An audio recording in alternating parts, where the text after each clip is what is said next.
E aí, tudo bem? Começaremos a falar agora sobre análise combinatória. Esse assunto é complexo, hein? Eu considero esse um dos assuntos mais complexos do ensino médio, porque a análise, a interpretação dos problemas torna isso aqui difícil.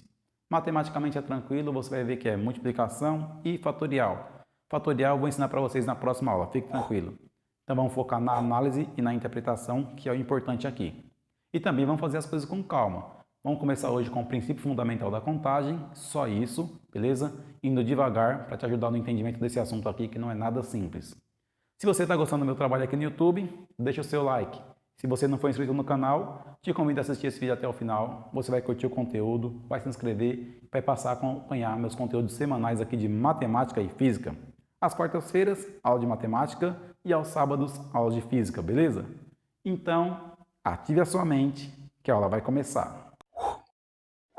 Bom, pessoal, então nós vamos ter que definir aqui o que são eventos, porque para eu fazer as minhas combinações, a minha análise combinatória, eu vou estar analisando a ocorrência de eventos. Por exemplo, eu vou montar um prato num restaurante self-service e lá tem 2 tipos de arroz, 3 tipos de feijão e 4 carnes e 2 saladas, né? Os eventos são independentes. O fato de eu escolher um arroz não vai influenciar na hora que eu for escolher o feijão, que não vai influenciar na hora que eu escolher a carne e não influencia na hora que eu escolho a salada, porque eu posso montar o meu prato ali do jeito que eu quiser. Isso caracteriza evento independente, tá? Eu faço uma ação que não influencia a próxima ação. Então nós vamos chamar isso de evento independente. Então eventos independentes são eventos que quando executados em sequência, um não afeta o outro, como eu acabei de escrever. Se em uma refeição eu posso escolher 4 tipos de arroz, 2 tipos de feijão, 3 tipos de carnes e 2 tipos de salada. Quantas refeições distintas eu posso montar com essa combinação aqui? Não depende uma da outra. Eu escolho um arroz, depois um feijão, depois uma carne, depois uma salada. Então eu posso escolher da forma que eu quiser. Então isso é chamado de evento independente. Então aqui, esse número de combinações possíveis aqui de refeições que eu poderia montar seria 4 arroz vezes 2 feijão vezes 3 carnes, vezes 2 saladas. Então, isso aqui seria 48 possibilidades. Então, poderia montar 48 refeições distintas com as possibilidades aqui. Existe aqui uma maneira de formar uma árvore de possibilidades, que seria assim. Então, vamos chamar de A, o arroz, F, feijão, C, carne e S, salada. E a gente aí vai montar uma árvore de possibilidades. Então, a árvore de possibilidades ficaria assim, pessoal. Ó. Eu tenho o arroz, certo? Para cada tipo de arroz, eu vou ter 2 tipos de feijão, que eu vou chamar aqui de F1 e F2. E o feijão eu vou combinar com carne. Então, vou ter aqui ó, a carne 1, a carne 2 e a carne 3. E vai ser igual para os 2 tipos de feijão. E a carne eu vou combinar com salada 1 e salada 2. E como é igual para todas as carnes, eu posso copiar isso aqui para todas elas. E assim a gente forma uma árvore de possibilidades pensando só no primeiro arroz. Então, esse aqui ó, é o primeiro arroz, vou chamar aqui de arroz 1. Então, veja, com o arroz 1, só pensando nele, eu teria como fazer esse tipo de prato aqui. Ó. O arroz 1 com o feijão 1, com a carne 1 e a salada 1. Ou o arroz 1, o feijão 1, a carne 2, a salada 2. Todas essas possibilidades que estão listadas aqui na tela. Mas lembre-se, eu tenho 4 tipos de arroz. Então, isso aqui é apenas um tipo. O que eu teria, na verdade, são 4 árvores dessa aqui. Então, o que eu teria de verdade seria isso aqui, ó. Essa seria a minha árvore de possibilidades completa. Trocando aqui esses números por arroz 2, arroz 3 e arroz 4, assim por diante. Então, isso aqui que está na tela é o que a gente chama de árvore de possibilidades. Aqui estão as 48 possibilidades que eu tenho de montar os pratos considerando esses ingredientes: arroz, feijão, carne e salada, sendo 4 arroz, 2 feijão, 3 carnes e 2 saladas. Bom, pessoal, esse cálculo aqui, ó, que nós fizemos combinando todos os ingredientes para formar os 48 pratos. Então, isso aqui é o princípio fundamental da contagem, quando a gente faz essas combinações todas aqui para gerar o número de possibilidades de eventos independentes. Então, princípio fundamental da contagem. Só ter atenção que isso aqui é para evento independente. Então, eu vou fazer agora alguns exemplos de exercício aplicando o princípio fundamental da contagem. Vamos fazer alguns casos aqui, que isso vai ficar mais claro. Neste primeiro exemplo aqui, nós temos o seguinte. Uma jovem tem 12 camisetas e 3 saias. De quantas maneiras distintas ela pode se vestir? Bom, então eu vou ter aqui camisetas, certo? E saias. Então eu vou ter 12 camisetas e 3 saias.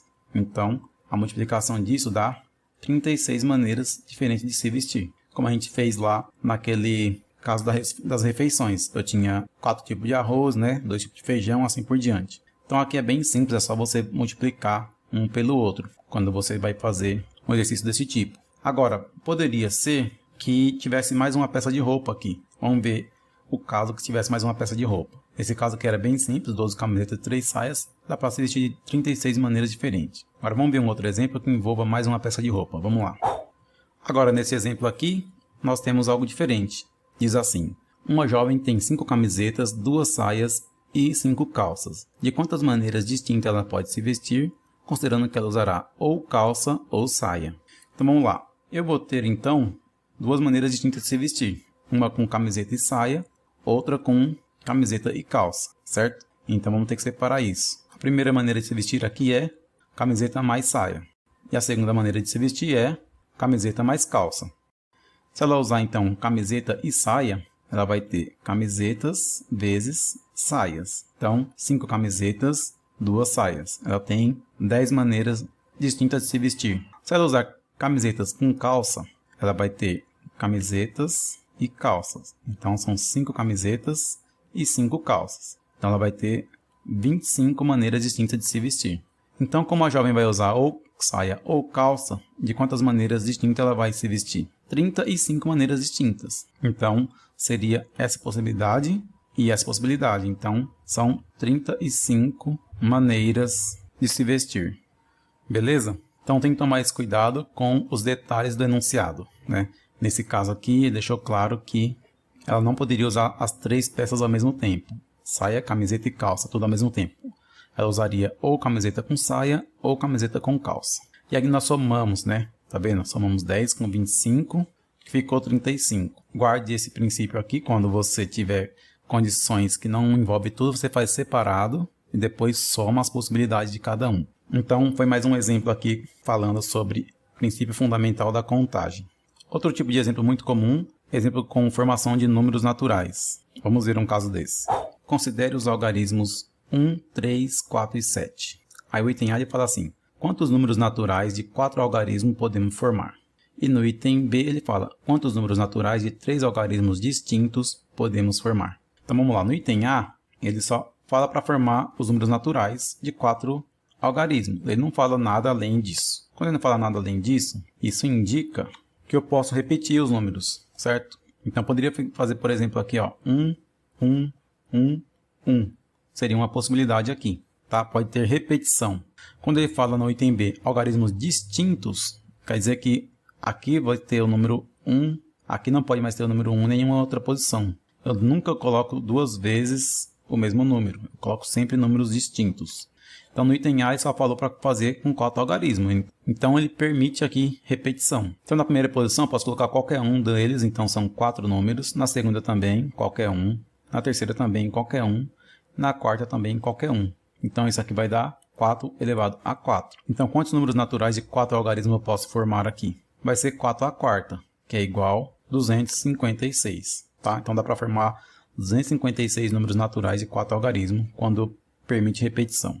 Aí se eu pegar o item B agora, que não permite repetição, tem 2 detalhes. Primeiro, não permite repetição. Segundo, são 3 algarismos. Então vou ter aqui 1, 2, 3.